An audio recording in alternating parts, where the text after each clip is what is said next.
आज ही Doubtnut app download करें। Doubtnut पर होगा अब आपके सभी मैथ्स, केमिस्ट्री, फिजिक्स और बायोलॉजी डाउट्स का सफाया। बस अपने क्वेश्चन की फोटो खींचो, उसे क्रॉप करो और तुरंत वीडियो सोल्यूशन पाओ। Download now. So our question is, consider the system of linear equation. Equations first is alpha x plus y plus z is equals to mx plus alpha y plus z is equals to nx plus y plus alpha z and is equals to p. Okay वैसे हमें ये दिख रहा है कि ये सिर्फ only एक इक्वेशन है, बट ये इक्वेशन क्या है, यहाँ पे तीन इक्वेशंस लिखी हुई हैं। ये हमारी फर्स्ट इक्वेशन है, ये हमारी सेकंड इक्वेशन है और ये हमारी थर्ड इक्वेशन है। इन तीनों इक्वेशंस का जो कांस्टेंट है वो क्या है, सेम है, जो कि क्या है, p है। देन हमें क्वेश्चंस में पूछा है कि अगर अल्फा की वैल्यू 1 है and m is not equals to p, then we have to find the equation has no solution, infinitely many solutions and unique solution if p is equals to n। तो हमें बताना है कि जो system of linear equation है वो किस condition को सेटिस्फाई कर रहा है।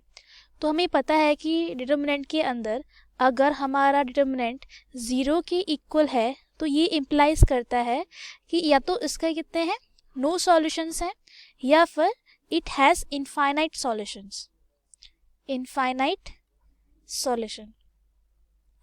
अगर हमारा determinant of equation not equals to 0 है तो इसका मतलब है कि it has unique solution. So अब हम चेक करेंगे कि इक्वेशन के क्या है, सॉल्यूशन कितने हैं। तो सबसे पहले हम अपनी इक्वेशंस को स्टैंडर्ड फॉर्म में लिख लेते हैं एंड देन हम उसको डिटर्मिनेंट में कन्वर्ट करेंगे। तो ये हमारी फर्स्ट इक्वेशन है, alpha x plus y plus z equals to p, ये हमारी फर्स्ट इक्वेशन होगी।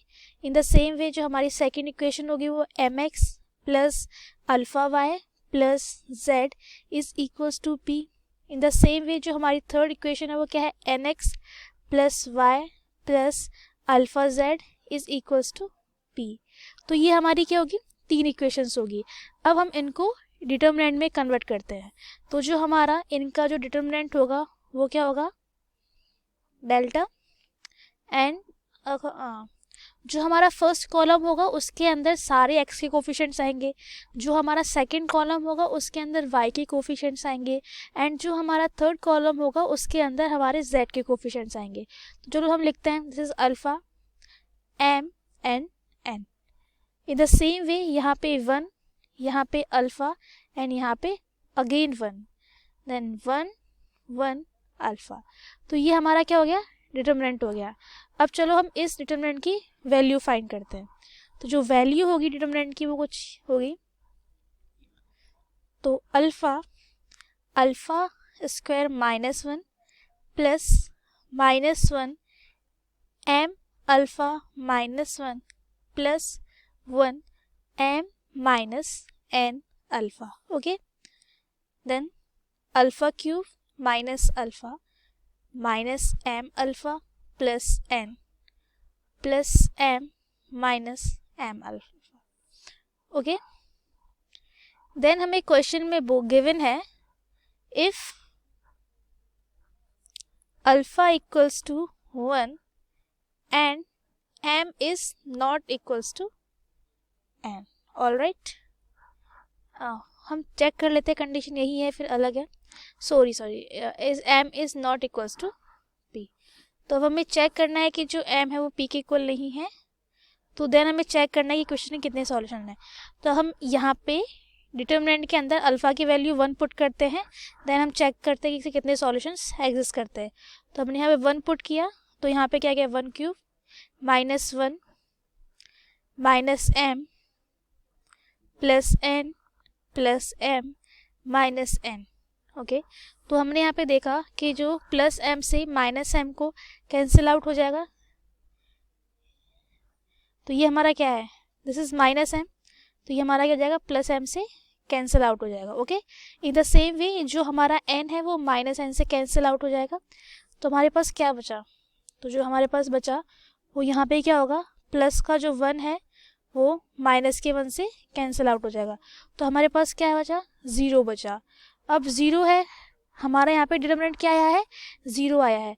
तो दो पॉसिबिलिटी है यहाँ पे, डिटर्मिनेंट इज 0, तो यानी दो पॉसिबिलिटी है, या तो इक्वेशन के पास क्या है, इनफाइनाइटली मैनी सॉल्यूशन है, इनफाइनाइट सॉल्यूशन है, और दूसरी कंडीशन क्या है, ओनली नो सॉल्यूशन की। तो अब हमें फर्दर चेक करना है कि इसके पास कितने सॉल्यूशंस हैं, इनफाइनाइट सॉल्यूशंस और नो सॉल्यूशंस। ओके, तो हम इसको चेक करने के लिए कि क्वेश्चन के पास इनफाइनाइट सॉल्यूशन है या फिर नो सॉल्यूशन है, इसके लिए हम एडजॉइंट फाइंड करेंगे। हमें पता है कि अगर एडजॉइंट ऑफ ए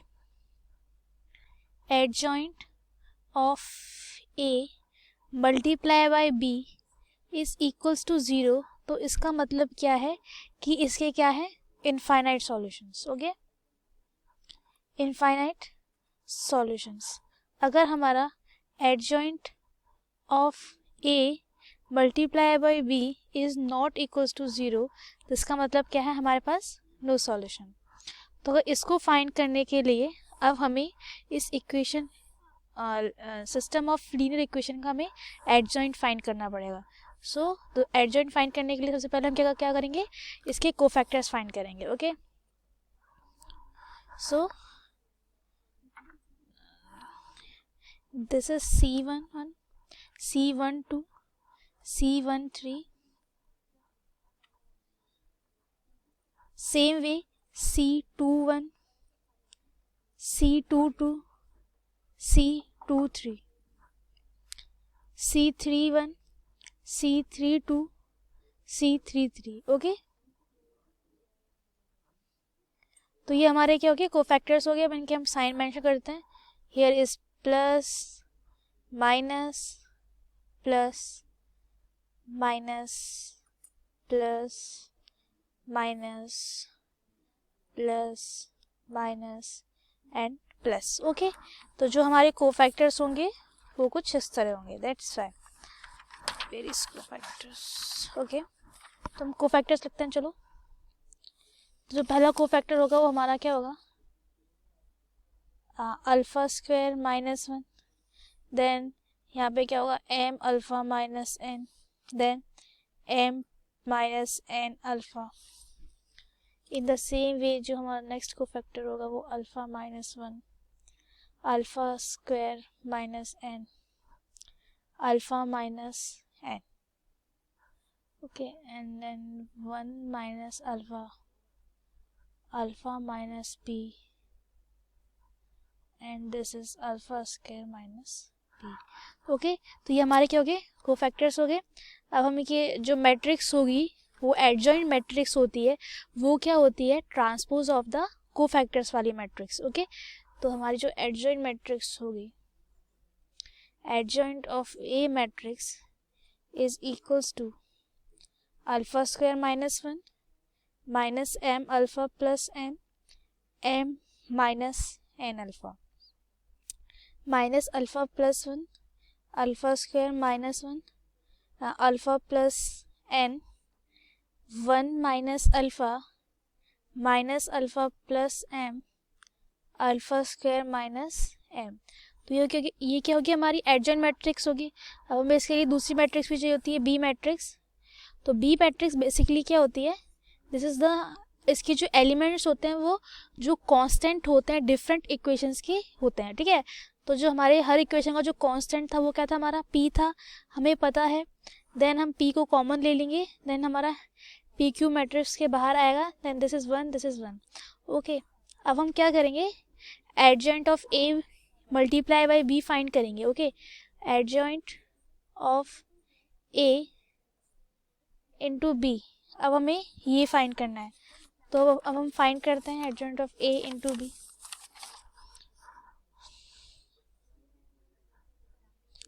तो alpha square -1 minus m alpha plus n, m minus n alpha. Okay, then minus alpha plus 1, alpha square minus n minus alpha plus n। Okay, same way यहाँ पे minus alpha plus m, alpha square minus m, and this is p p and p।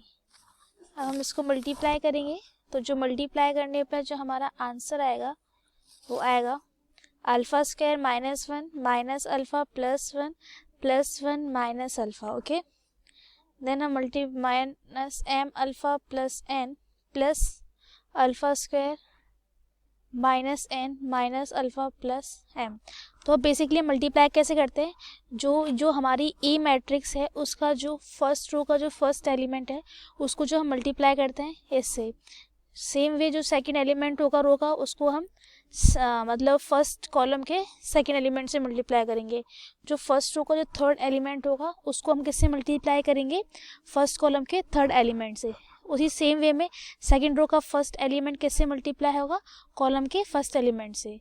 और second row के second element का multiply होगा column के second element से. तो हमने ऐसे मल्टीप्लाई किया है, हम एंड देन हम दोनों को ऐड कर देते हैं. ओके, तो अब जो हमारा आएगा वो आएगा m minus n alpha minus alpha plus n plus alpha square minus m. तो ये हमारी क्या आएगी, मैट्रिक्स आ गई. हम देखेंगे कुछ चीज़ें कट रही है यहाँ पे क्या हो रहा है, -1 +1 से कट रहा है, प्लस n -n से कट रहा है, एंड देन प्लस का जो m है वो माइनस के m से कैंसिल आउट हो रहा है. ओके, फर्दर हम मैट्रिक्स को लिखते हैं. दिस इज p³ एंड जो हमारी मैट्रिक्स आएगी alpha square -2 alpha plus 1 alpha square minus alpha minus m alpha plus m and alpha square minus alpha minus n alpha plus n. Okay, then हमारा यहाँ पे p³ आ गया. अब हम अल्फ़ा माइनस का होल क्यूब, अब हम इसके क्या करेंगे, फैक्टर्स कर देंगे. ये हमारी क्या है, क्वाड्रेटिक इक्वेशन है तो हम इसके फैक्टर्स कर देंगे.